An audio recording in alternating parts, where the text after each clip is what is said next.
Hello everyone. तो last video में हमने कूलम्ब्स लॉ के स्केलर फॉर्म को डिस्कस किया था, जहां पर हमने इलेक्ट्रिक फोर्स के मैग्नीट्यूड को कैलकुलेट किया था। अब इस वीडियो में हम उसी इलेक्ट्रिक फोर्स को उसके डायरेक्शन के साथ कैलकुलेट करेंगे, that is Coulomb's law in vector form. तो आगे बढ़ने से पहले हम थोड़ा सा रिवाइज कर लेते हैं वेक्टर को, ताकि टॉपिक हमें ईजिली समझ में आ जाए। देखिए, अगर हम किसी वेक्टर को लिखते हैं, मान लेते हैं जैसे कि ए वेक्टर है, तो उसको हम लोग लिख सकते हैं ए वेक्टर का मैग्नीट्यूड और इस ए वेक्टर का डायरेक्शन। यहाँ पर ये जो ए है दैट इज मैग्नीट्यूड और ये जो ए है दैट इज डायरेक्शन, जिसको हमने लिखा ए कैप से। तो अगर हम इस वेक्टर का सिर्फ मैग्नीट्यूड लिखना चाहते हैं दैट इज ए, तो वो हो जाएगा ए वेक्टर डिवाइडेड बाय इस ए वेक्टर का direction that is A cap. या फिर अगर हम इसका सिर्फ डायरेक्शन लिखना चाहते हैं, तो अगर हम सिर्फ डायरेक्शन लिखें तो दैट इज ए कैप, वो हो जाएगा ए वेक्टर अपॉन ए वेक्टर का मैग्नीट्यूड। तो ये जो चीज़ है ये हमें याद रखना है कि अगर हम किसी भी वेक्टर के डायरेक्शन को लिखना चाहते हैं तो that is equal to the vector divided by its magnitude. तो इस बात को ध्यान रखते हुए आगे बढ़ते हैं। तो अब हम लोग डिस्कस कर लेते हैं पोजीशन वेक्टर और डिस्प्लेसमेंट वेक्टर को।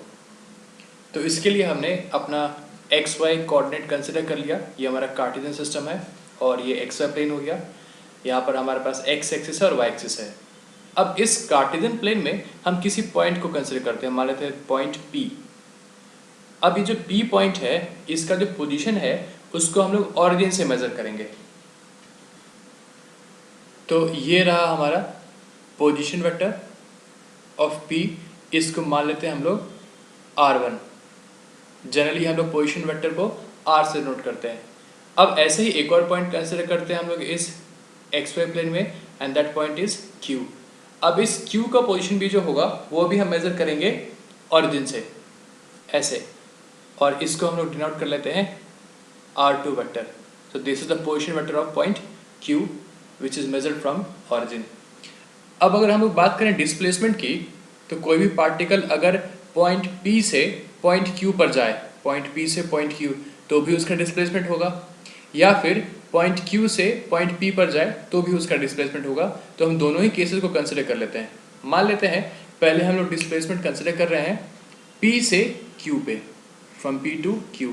तो अगर हम देखें कि कोई पार्टिकल P से Q पे जा रहा है, तो इसका डिस्प्लेसमेंट वेक्टर हो जाएगा PQ वेक्टर। और डिस्प्लेसमेंट का फॉर्मूला होता है final position minus initial position. So it will be equal to final position vector that is r2, क्योंकि P से Q पर जा रहे हैं हम लोग और Q का जो पोजीशन है वो r2 है, minus initial position that is r1 vector. So this is the displacement vector r2 minus r1। तो ये हमारा डिस्प्लेसमेंट वेक्टर है। अगर हम इस डिस्प्लेसमेंट वेक्टर के मैग्नीट्यूड को लिखें, तो हमें पता है कि हम मैग्नीट्यूड के लिए मॉडुलस लगा देते हैं वेक्टर के साथ। तो modulus of P Q will be equal to r2 vector minus r1 vector का मॉडुलस, जिसको हम मान लेते हैं r।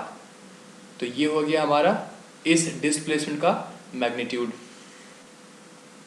अब अगर हम इस डिस्प्लेसमेंट वेक्टर के डायरेक्शन को निकालना चाहें, तो वो हो जाएगा पी क्यू कैप, जो कि हो जाएगा P Q vector divide by its magnitude. तो ये हो गया इस डिस्प्लेसमेंट का डायरेक्शन। अब इसी तरह से हम लोग डिस्प्लेसमेंट Q से P का भी देख सकते हैं, जब हमारा पार्टिकल Q पॉइंट से P पॉइंट पर जा रहा हो। तो अब अगर हम इस पार्टिकल का डिस्प्लेसमेंट देखें Q से P पर, इनिशियली वो Q पर है और फाइनली कहाँ पहुंच रहा है, P पर पहुंच रहा है। तो डिस्प्लेसमेंट वेक्टर का फॉर्मूला हो जाएगा QP वेक्टर, जो कि हो जाएगा r1 वेक्टर जो कि उसका फाइनल पोजीशन है, माइनस r2 वेक्टर जो कि उसकी इनिशियल पोजीशन थी। सो this is the displacement vector. अब अगर हम उसके मैग्नीट्यूड को देखें, तो QP वेक्टर का जो मैग्नीट्यूड होगा that will be QP vector with a modulus, and it will be equal to r1 vector minus r2 vector का मॉड, जो कि हमें बता रहा है इस वेक्टर का मैग्नीट्यूड। अब अगर हम बात करें इसके डायरेक्शन की, तो वो हो जाएगा QP cap which is equal to QP vector divide by its magnitude that is QP vector modulus. So this is the direction of this displacement vector. अब यहाँ पर हम लोग इनकी वैल्यूज़ भी पुट कर सकते हैं, जैसे कि इस QP वेक्टर की वैल्यू यहाँ से पुट कर सकते हैं और QP वेक्टर मॉडुलस की वैल्यू यहाँ पर से पुट कर सकते हैं। ऐसे इस फॉर्मूले में भी हम लोग इसकी वैल्यू यहाँ पर पुट कर सकते हैं। तो इन्हीं बातों को ध्यान में रखते हुए हम लोग अपने कूलम्ब्स लॉ को देखते हैं वेक्टर फॉर्म में। तो अब हम लोग बात करेंगे कूलम्ब्स लॉ के वेक्टर फॉर्म की। कूलम्ब्स लॉ का जो वेक्टर फॉर्म है उसके लिए हम लोग सबसे पहले अपने कार्टेशियन सिस्टम को कंसिडर करते हैं। ये रहा हमारा XY प्लेन और मान लेते हैं कि यहाँ पर दो पॉइंट्स हैं, पॉइंट A और पॉइंट B। अब मान लेते हैं कि A पॉइंट पे जो चार्ज रखा हुआ है वो चार्ज है Q1 और B पॉइंट पे जो चार्ज रखा हुआ है वो चार्ज है Q2। अब ये चार्जेस किसी भी नेचर का हो सकता है, एक पॉजिटिव दूसरा नेगेटिव, या फिर दोनों ही पॉजिटिव या फिर दोनों ही नेगेटिव। तो हम यहाँ पर मान लेते हैं कि दोनों ही चार्जेस हमारे पॉजिटिव हैं। अब अगर हम देखें तो ये दोनों ही चार्जेस एक दूसरे को रिपेल करेंगे। तो उससे पहले हम लोग सबसे पहले ये देखेंगे कि इन चार्जेस की पोजीशंस क्या हैं। तो A का पोजीशन जो है उसको हम लोग ऑरिजिन से मेजर करेंगे और B के पोजीशन को भी ऑरिजिन से मेजर करेंगे, ऐसे। तो मान लेते हैं कि जो A का पोजीशन है दैट इज R1 वेक्टर और जो B का पोजीशन है दैट इज R2 वेक्टर। तो इन दोनों ही चार्जेस का पोजीशन हमें मिल गया, R1 वेक्टर और R2 वेक्टर। अब ये जो दोनों ही चार्जेस हैं ये एक दूसरे के ऊपर फोर्स जो लगा रहे हैं उस फोर्स का मैग्नीट्यूड हमने लास्ट वीडियो में कैलकुलेट किया हुआ है। तो जो मैग्नीट्यूड हमें मिला था that was F equal to 1/4 pi epsilon naught Q1 Q2 by R square. यहाँ पर इन दोनों ही चार्ज का बीच का डिस्टेंस जो है वो है R और हमारा सिस्टम वैक्यूम में है इसलिए परमिटिविटी ऑफ फ्री स्पेस हमने यहाँ पर यूज़ किया है। तो अब अगर हम देखें ये तो मैग्नीट्यूड हमारे पास ऑलरेडी था। अब अगर हम देखें इसके डायरेक्शन को, फोर्स का जो डायरेक्शन है, तो अगर हम बात करें Q1 की तो Q1 पे जो फोर्स लग रहा है ड्यू टू Q2 वो इस तरफ लग रहा होगा due to repulsion from Q2। तो इस फोर्स को मान लेते हैं हम लोग F1 वेक्टर। अब इसका डायरेक्शन जो है वो है 2 से 1 की तरफ, मतलब फ्रॉम B टू A। और ऐसे ही अगर हम बात करें Q2 के ऊपर लगने वाले फोर्स की ड्यू टू Q1 तो वो भी रिपल्शन की वजह से बिल्कुल इस तरफ होगा, दैट इज F2 वेक्टर। हमने देखा था लास्ट वीडियो में कि ये दोनों ही वेक्टर उसी लाइन पर होगा जिस लाइन पे ये दोनों चार्जेस रखे हुए हैं। तो अब ये जो F2 फोर्स है this is from A to B और हमें पता है कि Q1 और Q2 के बीच में जो डिस्टेंस है दैट डिस्टेंस इज R। ये सिर्फ मैग्नीट्यूड की बात कर रहे हैं हम लोग। अब अगर हम निकालें फोर्स जो कि Q1 पे लग रहा है Q2 की वजह से, तो देखते हैं force on Q1 due to Q2, इसको हम लोग F1 लिखते हैं क्योंकि 1 पे लग रहा है, ये Q1 पे लग रहा है, हमने लिखा हुआ है इसको F1। That will be equal to, इसको वेक्टर फॉर्म में कैलकुलेट कर रहे हैं हम लोग, सो वेक्टर का साइन भी आना चाहिए ऊपर। सबसे पहले इसके मैग्नीट्यूड को लिख लेते हैं। तो हमें पता है कि इसका मैग्नीट्यूड होगा 1/4 pi epsilon naught Q1 Q2 by R square. अब बात करते हैं इसके डायरेक्शन की। तो डायरेक्शन क्या है इसका, फर्स्ट वाले फोर्स F1 का, it is from B to A, so it will be BA cap. सिर्फ डायरेक्शन की बात कर रहे हैं हम लोग। और अगर हम बात करें फोर्स ऑन 2 मतलब Q2 due to Q1 that is we are calculating F2 vector. तो अगर हम F2 फोर्स की बात करें तो सबसे पहले इसके मैग्नीट्यूड को लिखेंगे, that will B same 1/4 pi epsilon naught Q1 Q2 by R square. लेकिन अगर हम डायरेक्शन की बात करें F2 का डायरेक्शन तो it is from A to B, तो इसको हम लिखेंगे AB कैप। तो इसको हम लोग मान लेते हैं इक्वेशन नंबर 1 और इसको मान लेते हैं इक्वेशन नंबर 2।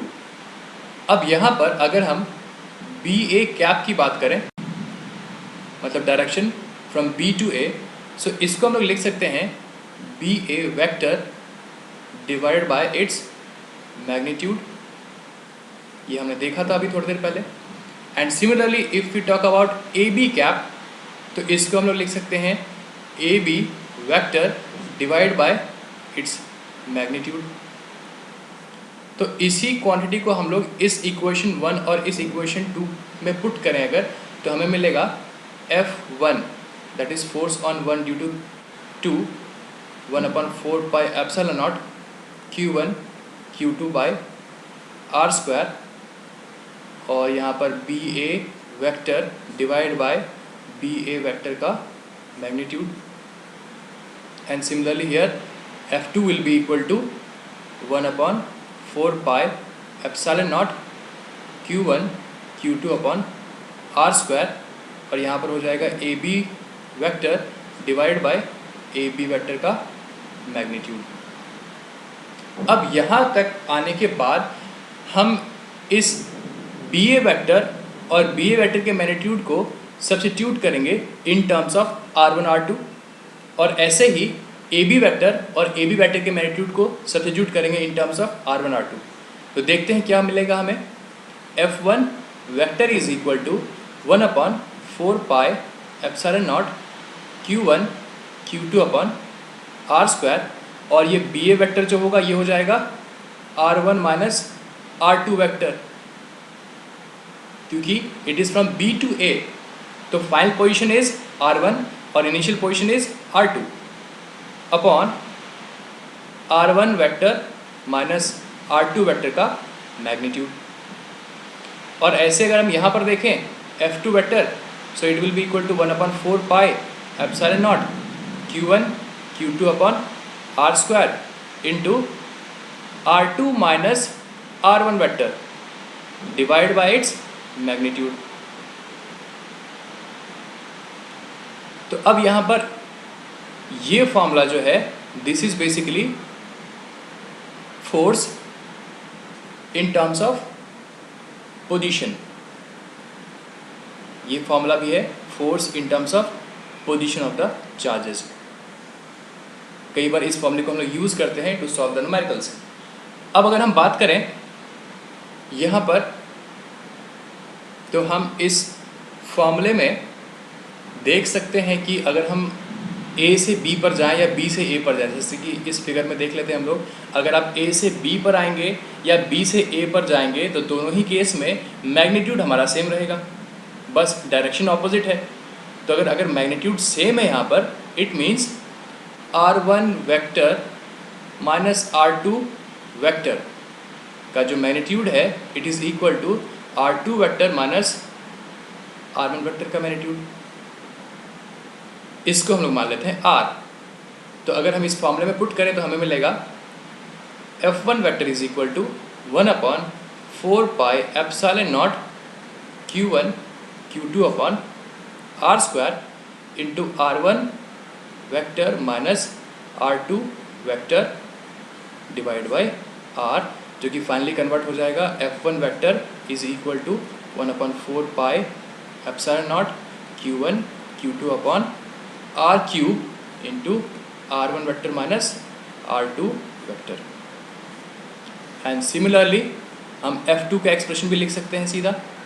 तो F2 जो हमें मिलेगा वो हो जाएगा F2 vector is equal to 1/4 pi epsilon naught Q1 Q2 upon R cube into R2 vector minus R1 vector. So this is F2। यहाँ पर अगर हम देखें तो R2 vector minus R1 vector और R1 vector minus R2 vector, इन दोनों ही को अगर हम देखें this is nothing but displacement from A to B and B to A। अब चाहे हम B टू A जा रहे हों या फिर A टू B आ रहे हों, दोनों ही केस में डिस्टेंस हमें सेम ट्रेवल करना पड़ रहा है, बट सिर्फ और सिर्फ डायरेक्शन ऑपोजिट है। तो इसलिए हम लोग ये जो डिस्प्लेसमेंट वेक्टर है हमारे पास, इसको ऐसे लिख सकते हैं R1 vector minus R2 vector is equal to negative of R2 vector minus R1 vector. तो इसको अगर हम पुट करें इस फॉर्मूले में तो हमें मिलेगा F1 vector is equal to negative of F2 vector. जो हमने पढ़ा था every action has an equal and opposite reaction. ये उसी को फॉलो करता है। तो इस वीडियो में इतना ही। नेक्स्ट वीडियो में मैं इसी टॉपिक के ऊपर न्यूमेरिकल डिस्कस करूँगा और 11th क्लास के लिए भी मैं वीडियोस अपलोड करने वाला हूँ उन बच्चों के लिए जो अभी 10th पास आउट करके 11th में जाने वाले हैं या चले गए हैं बेसिकली, जिनके लिए फिजिक्स बहुत टफ हो जाता है, उनके लिए मैं एक ब्रिज अप कोर्स लेकर आऊँगा जो बेसिकली 9th क्लास को ब्रिज करेगा 11th क्लास से। Thank you.